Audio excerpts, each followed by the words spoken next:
Hello friends, नमस्कार। Pushpraj educational channel में आपका हार्दिक स्वागत है। आज से हम पढ़ेंगे भारतीय इतिहास के उन सभी टेस्टों के विषय में पढ़ेंगे जिसका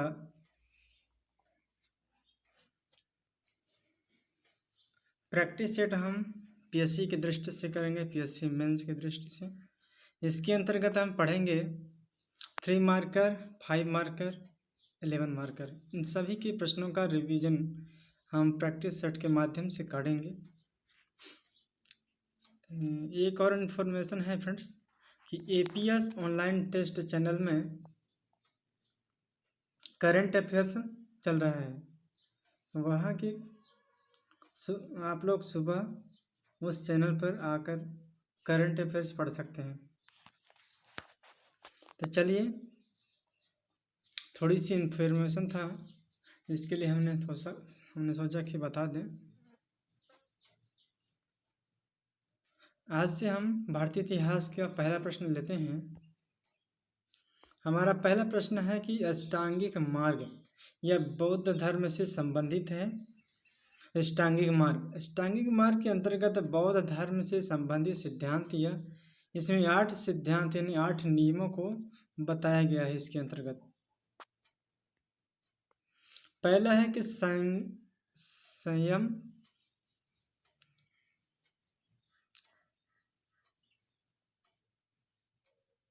सम्यक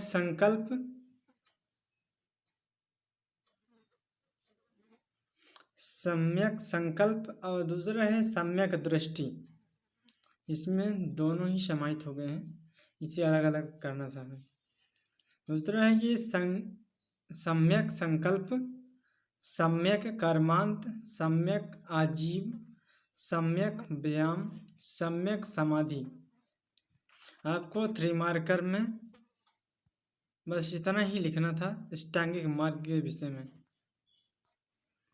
अगला प्रश्न लेते हैं, 3 मार्कर के हैं कि कालाशोक के विषय में हम देखेंगे। तो इसकी कालाशोक कौन थे, इनकी राजधानी क्या है। कालाशोक जो कि शिशुनाग वंश के शासक थे, इनकी राजधानी वैशाली से पाटलिपुत्र थी। द्वितीय, बौद्ध संगीत का आयोजन इसी के शासन काल में हुआ था। तो शिशुनाग वंश के शासक थे, राजधानी वैशाली से पाटलिपुत्र इन्होंने स्थानांतरित किया था। इसी के समय द्वितीय बौद्ध संगीत का आयोजन इन्हीं के कार्यकाल में हुआ था। हमारा तीसरा प्रश्न है 3 मार्कर के अरण्यक के विषय में हम देखेंगे। अरण्यक यह वेदों का गद्य वाला खंड कहलाता है। अरण्यक जो कि यह वन में लिखा गया है। प्रमुख क्या है कि अरण्यक ग्रंथ ऐतरेय ब्राह्मण एवं छांदोग में मिलता है। अरण्यक के एग्जाम्पल कहाँ पर है, ऐतरेय ब्राह्मण और छांदोग्य में अरण्यक है। अगला प्रश्न हमारा है कि हड़प्पा सभ्यता काल में शहरी नियोजन पर प्रकाश डालिए। एक बार फिर प्रश्न को समझ लीजिए अच्छी तरह से कि हड़प्पा सभ्यता काल में शहरी नियोजन पर प्रकाश डालिए। इसकी भूमिका समझ लेते हैं पहले। पर्यावरण की अनुकूल नगर नियोजन सैंधव सभ्यता की महत्वपूर्ण विशेषता थी। इसका प्रस्तावना कह सकते हैं या फिर इंट्रो कह सकते हैं। 5 मार्कर के प्रश्न को लिखने के लिए यही तरीका है। पहले आप लोगों को इंट्रो देना है, फिर नीचे में बीच वाले सेक्शन में उसके बॉडी के पूरे स्ट्रक्चर को देना है, फिर सबसे नीचे जो कि निष्कर्ष को। जैसे हमने चौथे प्रश्न को यहाँ पर सॉल्व कर रहे हैं कि हड़प्पा सभ्यता काल में शहरी नियोजन पर प्रकाश डालें। तो इनका ये इंट्रो हो गया कि पर्यावरण के अनुकूल नगर नियोजन सैंधव सभ्यता की महत्वपूर्ण विशेषता है। आप बीच वाले सेक्शन को हम इम्पोर्टेंट पार्ट कह सकते हैं। इसके अंतर्गत शहर में मुख्यतः दो भागों में विभक्त हैं। पहला है नगर क्षेत्र एवं दूसरा है दुर्ग क्षेत्र। सैंधव सभ्यता की ये मेन विशेषता है, नगर क्षेत्र एवं दुर्ग क्षेत्र।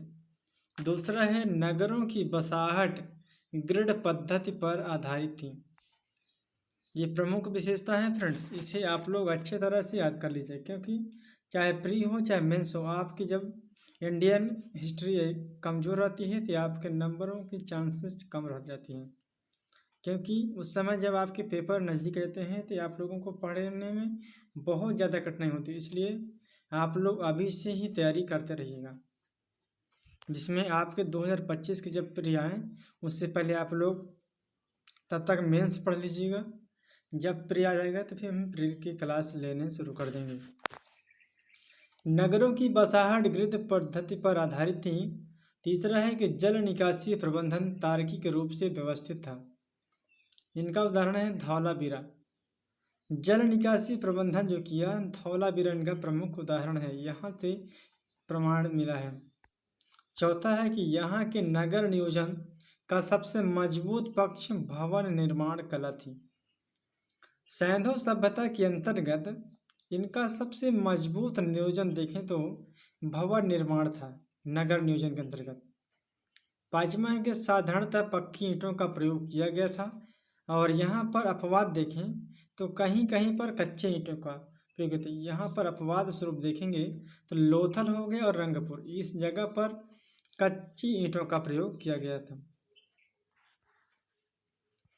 अगला है कि सड़कें एवं एक दूसरे को समकोण काटती हैं। सड़क जो हैं, वहाँ के मार्ग जो हैं, एक दूसरे को समकोण काटती हैं। सातवां है कि विशाल स्नानागार, अन्नागार, भवन, सभा भवन सार्वजनिक स्थल हैं। अब हम देखेंगे कि हमने बीच वाले स्ट्रक्चर को अध्ययन किया, और सबसे नीचे जो कि निष्कर्ष लिखना होता है, तभी आपके 5 में से 4 या 3 नंबर मिलने की चांसेस रह जाती हैं, क्योंकि आप लोग को एकदम फिक्स नंबर नहीं मिल पाता है, चाहे आप लोग कितना भी लिखिए। लेकिन आप लोग कोशिश कीजिए कि इन 3 डायमेंशन में लिखें। पहले उसका इंट्रो देंगे, इसके बाद बीच वाले स्ट्रक्चर लिखेंगे, संरचना जिसे कहते हैं, फिर इसके बाद नीचे लिखेंगे निष्कर्ष। तो निष्कर्ष में भी हमने आप लोगों को बताया है कि इसके पूरे स्ट्रक्चर को, पूरा कहानी को समझा कर नीचे उसके विषय में 2 लाइन का इंट्रो देना है, बस, मात्र, ज़्यादा नहीं। निष्कर्ष में लिखेंगे किस प्रकार हड़प्पा सभ्यता नगर नियोजन वर्तमान स्मार्ट सिटी योजना के समक्ष आदर्श प्रस्तुत करना जान पड़ता है। बस इतना ही आपको इंट्रो देना है। चलिए हम नेक्स्ट प्रश्न में 11 मार्कर के प्रश्न को कवर करेंगे। तो फ्रेंड्स, इसमें आपको इंट्रो देना है, 3 से 4 लाइन इंट्रो देना है। इसके बाद मेन पॉइंट पर लिखना है, फिर इसके बाद नीचे निष्कर्ष को समझाना है आप लोगों को। तो चलिए हम प्रारंभ करते हैं कि 5वां प्रश्न के अंतर्गत मगध की उत्कर्ष के कारणों का सविस्तार वर्णन कीजिए। इसकी भूमिका को समझेंगे कि मगध में 6वीं शताब्दी से पूर्व का एक महत्वपूर्ण महाजनपद, जहाँ पर मौर्य शासन के उत्थान के पहले अभूतपूर्व विकास हुआ था। मगध जो कि 6वीं शती में पूर्व का एक महत्वपूर्ण महाजनपद था, जहाँ पर मौर्य शासन के उत्थान के पहले अभूतपूर्व विकास हुआ था, जिसमें अन्य महाजनपदों पर विजय हासिल कर अपने राज्य में समाहित किया गया। इतिहास में इस घटना को मगध साम्राज्यवाद का उद्भव कहा जाता है। तो आप लोगों ने भूमिका को समझा होगा। चलिए एक बार से फिर आप लोगों के लिए हम दोहरा देते हैं इनकी भूमिका को, जिसे हम इंट्रो कहते हैं कि मगध 6वीं शताब्दी में पूर्व का एक महत्वपूर्ण महाजनपद था, जहां मौर्य साम्राज्य का उत्थान के पहले अभूतपूर्व विकास हुआ था, जिसमें अन्य महाजनपदों पर विजय हासिल कर अपने राज्य में समाहित किया गया। इतिहास में इस घटना को मगध साम्राज्यवाद का उद्भव कहा जाता है।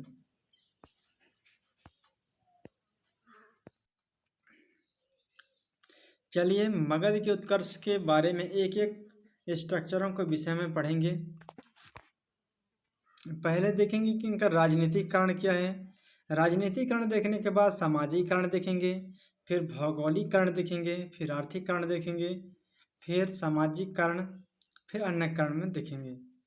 चलिए एक एक कारणों को हम अच्छे तरह से समझाते हुए आप लोगों को चलेंगे।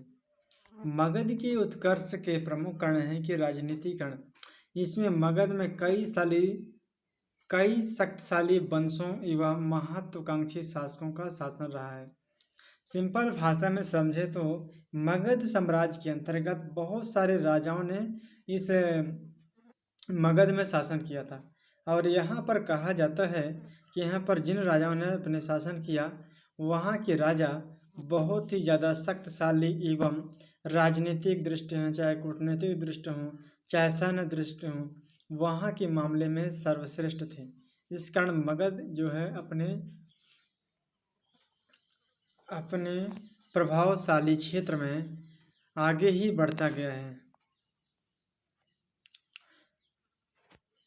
दूसरा है कि मगध में हर्यक वंश हो गया, शिशुनाग वंश हो गया, नंद वंश होगा, जैसे राजवंशों का शासन हुआ है। मगध में 3 प्रमुख वंश हैं, इसके बाद फिर बहुत सारे वंश हैं। इनमें मोस्ट इम्पोर्टेंट है कि हर्यक वंश, मगध साम्राज्य के अंतर्गत हर्यक वंश आ जाते हैं, फिर शिशुनाग वंश है, फिर नंद वंश आ जाते हैं। इसके बाद यहाँ के राजा कौन कौन से थे? बिंबिसार हैं, अजातशत्रु हैं, महापद्मनंद जैसे प्रतापी शासकों की कूटनीतिक कुशलता से साम्राज्य का विस्तार हुआ था। तो आप लोगों ने समझा कि राजनीतिक कारण के अंतर्गत राजाओं का शासन को समझा, वहाँ पर प्रमुख शासन करने वाले राजाओं को समझा है, और उन राजाओं के कूटनीतिक कुशलता के विषय में अभी आप लोगों ने जाना। अब हम देखेंगे सामाजिक कारण। मगध की दोनों राजधानियां, जैसे पहली राजधानी उनका राजगिरी और दूसरी ही पाटलिपुत्र को प्राकृतिक सुरक्षा प्राप्त थी। राजगिरी को 5 पहाड़ियों का व पाटलिपुत्र को 4 नदियों का संगम था। सामाजिक दृष्टि से देखें तो मगध बहुत ही समृद्ध और शक्तिशाली जनपद के रूप में उभरा है। इनके जबरदस्त उद्भव का कारण क्या है? तो आपके इसी आंसर में छुपा हुआ कि राजगिरी, जो कि यह राजगिरी को पाटलिपुत्र को प्राकृतिक सुरक्षा मिली। राजगिरी को जैसे मान लीजिए 5 पहाड़ी चारों तरफ से, यानी 5 ओर से पहाड़ियों का घेरा था, और वहीं पाटलिपुत्र को देखें तो यह नदियों के संगम पर बसा हुआ था, जिसके अंतर्गत चारों ओर नदी थी। वहाँ पर बाहरी आक्रमणों से खतरा बहुत ही कम था। इस कारण इस स्थान को बहुत ही ज़्यादा लाभ मिला। अगला है इनका भौगोलिकरण समझेंगे कि भौगोलिकरण के अंतर्गत यह मगध के निकट छोटा नागपुर पठार की लौह खाने थी, परिणाम स्वरूप बड़ी मात्रा में अस्त्र शस्त्रों की उपलब्धता थी। और हम तीसरा विशेषता इनके समझेंगे कि तीसरी विशेषता के अंतर्गत यहाँ पर छोटा नागपुर का पठार थी, जो कि यह लौह की खाने बहुत ही विस्तृत मात्रा में उपलब्ध थी, जिससे लौह के खाने से अस्त्र शस्त्र बहुत जल्द ही मिल जाती थी। ये सभी मगध के उत्कर्ष को बढ़ाने में बहुत बड़ा योगदान दे रही हैं। चौथा है आर्थिक कारण। आर्थिक कारण के अंतर्गत कि गंगा नदी घाटी में अवस्थित थे। इनका कारण मध्य होने वाली कृषि क्रांति हो गया, व्यापार वाणिज्य तथा नगरीकरण से राज्य को बड़ी मात्रा में आय प्राप्त होती है। संबंधित क्षेत्रों में जनसंख्या वृद्धि के कारण सैन्य व श्रम सेवा सुविधाजनक हुई है। चौथा कारण में हमने समझा कि यह गंगा नदी के किनारे अवस्थित होने के कारण यहाँ पर बहुत सारे लाभ मिल, जैसे कृषि हो गया, यहाँ पर कृषि क्रांति रहते हैं, व्यापार है, वाणिज्य है, नगरीकरण, जैसे राज्य को बड़ी मात्रा में आय प्राप्त होती है। बहुत सारे सैन्य व श्रम सेवा सुविधा मिलती है। अब हम देखेंगे पांचवा कारण। पांचवा कारण के अंतर्गत मगध का समाज खुला व रुद्र विरोधी था, परिणाम स्वरूप साम्राज्य विस्तार को प्रोत्साहन मिला। इनका अगला कारण है कि समाज जो कि खुला तंत्र था, इसके अंतर्गत जहाँ के राजा और जनता एकदम अपने आप को स्वतंत्र थे। यहाँ पर जो राजा नियम बनाते थे बहुत ही सोच समझकर सरल तरीके से, जिनसे जनता उनका पूरा पूरा सपोर्ट था। इस कारण वहाँ की स्थिति बहुत ही बेहतर थी। अन्य कारण में देखेंगे कि मगध में उपलब्ध खानों जैसे वनों ने सैन्य सुदृढ़ीकरण में सहायता दी। परिणाम स्वरूप साम्राज्य विस्तार को बल मिला। खनिजों की प्रचुरता के कारण अनेक शिल्प उद्योगों का विकास हुआ है। अब हम इसके निष्कर्ष को देख लेंगे कि निष्कर्ष में क्या बताया गया है कि मगध साम्राज्य के उदय में भौगोलिक, आर्थिक आदि कारणों के साथ शासकों का अहम योगदान परिलक्षित होता गया है। इस प्रकार आप लोगों को यह निष्कर्ष लिख देना है, तो आप लोगों का 11 मार्कर जो कि कवर हो जाएगा। तो चलिए फ्रेंड्स, आज का वीडियो हम यही एंड करेंगे, फिर हम अगले वीडियो में फिर मिलेंगे। Thank you so much.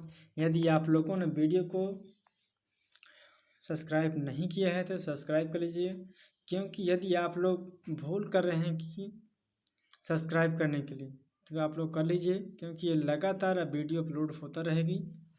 और आपके आज से स्टार्ट हो गई है भारतीय इतिहास का टेस्ट, तो लगातार आपके टेस्ट चलते ही रहेंगे।